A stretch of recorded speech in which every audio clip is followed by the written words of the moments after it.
अस्सलाम वालेकुम, this is doctor माज। आज की वीडियो में मैं बात करूंगा एक ऐसी चीज़ के बारे में, एक ऐसी ग़िज़ा के बारे में जो हमने अपनी डाइट में बहुत ही एक्सेसिव अमाउंट में इनकॉर्पोरेट कर ली है, शामिल कर ली है।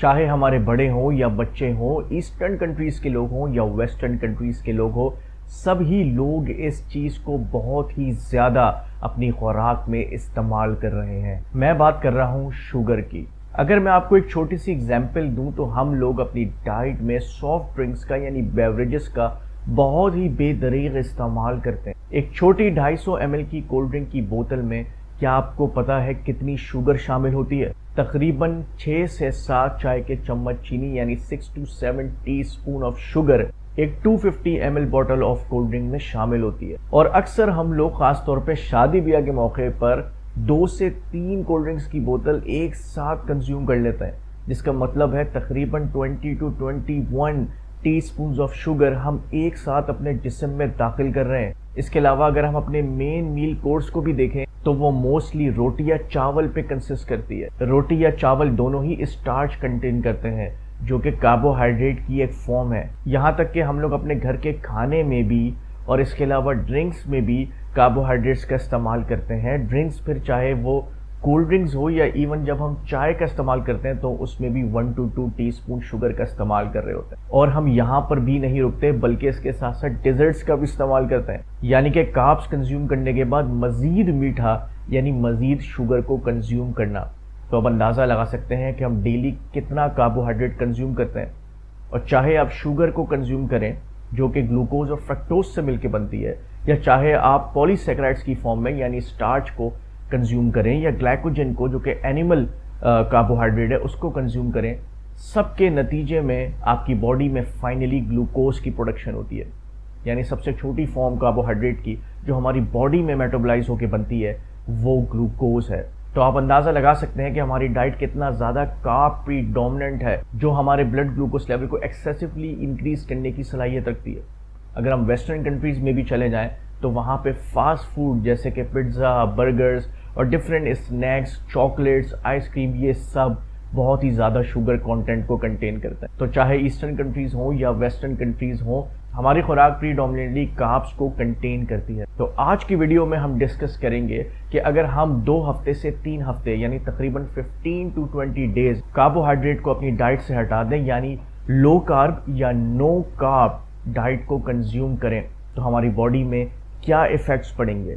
आया कि पॉजिटिव इफेक्ट्स होंगे या नेगेटिव इफेक्ट्स होंगे? तो अगर आप 2 से 3 हफ्ते शुगर की कंजप्शन को रोक दें तो पहला इफेक्ट जो हमारी बॉडी में पड़ेगा वो फूड की क्रेविंग्स की फ्रीक्वेंसी का कम हो जाना है।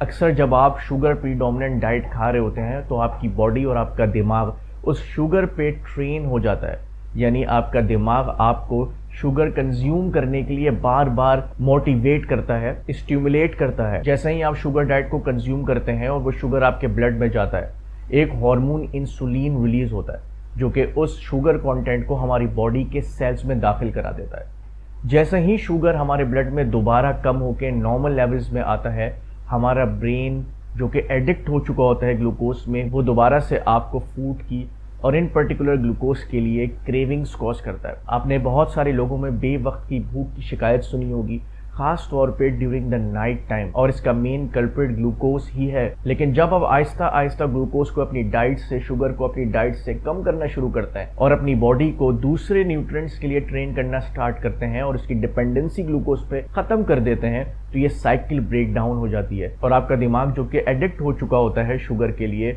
वो स्लोली एंड स्लोली ठीक होना शुरू हो जाता है और आपकी क्रेविंग्स की प्रॉब्लम हल हो जाती है। दूसरा इफेक्ट जो आपकी बॉडी में पड़ सकता है वो ये कि शुगर कंज्यूम करने के साथ एक और प्रॉब्लम देखी गई है कि जैसे ही आप diet high in sugar consume करते हैं, आपको खाना खाने के बाद थकावट महसूस होती है, सुस्ती होती है। यहाँ तक कि इवन ब्रेकफास्ट के बाद भी जहाँ आपको चुस्ती और एक्टिवनेस फील होनी चाहिए, उल्टा आपको सुस्ती की फीलिंग आना शुरू हो जाती है। ये भी ग्लूकोज प्रीडोमिनेंट डाइट के साथ देखा गया है, यानी ये ग्लूकोज का ही एक इफेक्ट है। तो जब आप अपनी बॉडी को दूसरी डाइट के लिए ट्रेन करते हैं, दूसरे न्यूट्रिएंट्स का आदी बनाते हैं, तो ये देखने में आया है कि मील कंज्यूम करने के बाद आप ज़्यादा एक्टिव हो जाते हैं, ज़्यादा अलर्ट हो जाते हैं। तो सुस्ती से जान छुड़ाने में भी specially after consuming a meal glucose free diet बहुत ही इंपॉर्टेंट रोल प्ले करती है। तीसरा फायदा लो ग्लूकोज या नो ग्लूकोज डाइट का हमारे ब्रेन पे होता है एक साइकोलॉजिकल इफेक्ट है। बहुत सारे लोग जो ग्लूकोज डिपेंडेंट हो चुके होते हैं या एक तरह से एडिक्ट बन चुके होते हैं, और खास तौर पे फीमेल्स, उनमें मूड स्विंग्स का प्रॉब्लम हो जाता है, जो कि पर्टिकुलरली एसोसिएटेड होता है या रिलेटेड होता है ग्लूकोज की इनटेक से। यानी जब भी उनके ब्लड में ग्लूकोज लेवल कम होता है, उनका ब्रेन जो ग्लूकोज के लिए आदी हो चुका होता है, वो मूड स्विंग्स कॉज करता है, आपका मूड खराब होने लगता है और यहाँ तक कि आपको डिप्रेशन जैसे सिम्टम्स का सामना भी करना पड़ सकता है, आपको एंगर इश्यूज का सामना भी करना पड़ सकता है। लेकिन जैसे ही आप अपनी बॉडी को ग्लूकोज से इंडिपेंडेंट कर देते हैं, उसकी डिपेंडेंसी खत्म कर देते हैं, तो इन पर्टिकुलरली फीमेल्स में जो ये मूड स्विंग्स का प्रॉब्लम है, उसको रिड्यूस करने में, ठीक करने में भी बहुत ही ज्यादा हेल्प मिलती है। चौथा फायदा ग्लूकोज फ्री डाइट का तो बहुत ही ऑब्वियस है, वो ये कि जब आप ग्लूकोज फ्री डाइट को इस्तेमाल करना शुरू हो जाते हैं तो आपकी बॉडी कार्ब्स के बजाय फैट को एज एन एनर्जी सोर्स इस्तेमाल करना शुरू हो जाती है, जिसकी वजह से आपके जिस्म में जो भी चर्बी जमा है, चाहे वो बेली फैट हो या किसी और बॉडी के पार्ट में फैट जमा हो, वो स्लोली एंड ग्रेजुअली आपकी बॉडी इस्तेमाल करना शुरू कर देती है, बर्न आउट करना शुरू कर देती है एनर्जी हासिल करने के लिए। तो मोटापे का मसला हो, इसके अलावा आपके बॉडी में सॉफ्ट टिश्यूज के दरमियान पानी एक्सेसिवली जो जमा हो जाता है, उसको बॉडी से खारिज करने का प्रॉब्लम हो, ये तमाम चीज़ें आपकी बॉडी की फिक्स हो जाती हैं। तो आपको एक स्लिम एंड स्मार्ट और उसके साथ साथ हेल्दी बॉडी को अचीव करने में भी लो ग्लूकोज डाइट या नो ग्लूकोज डाइट का बहुत ही इंपॉर्टेंट रोल है। पांचवा फायदा भी हमारे ब्रेन की एक्टिविटी से रिलेटेड है। हमारे ब्रेन के जो हायर फंक्शंस हैं, जिनको हम कॉग्निटिव फंक्शंस कहते हैं, जैसे हमारी मेमोरी, हमारी रीजनिंग की सलाहियत, ये तमाम हाई ह्यूमन फंक्शंस कहलाते हैं। इन कॉग्निटिव फंक्शंस को भी लो ग्लूकोज डाइट बहुत ही पॉजिटिवली इफेक्ट करती है। आपकी इन तमाम सलाहियतों को, कॉग्निटिव कैपेबिलिटीज को इम्प्रूव कर देती है, शार्पन कर देती है। छठा फायदा खास तौर पे हमारी यंगर जनरेशन के लिए बहुत ही ज्यादा इंटरेस्टिंग या फैसिनेटिंग है, क्योंकि ये इफेक्ट है हमारी स्किन पे। ये ऑब्जर्व किया गया है कि हाई ग्लूकोज डाइट कंज्यूम करने की वजह से एक्नी ब्रेकआउट हो सकते हैं।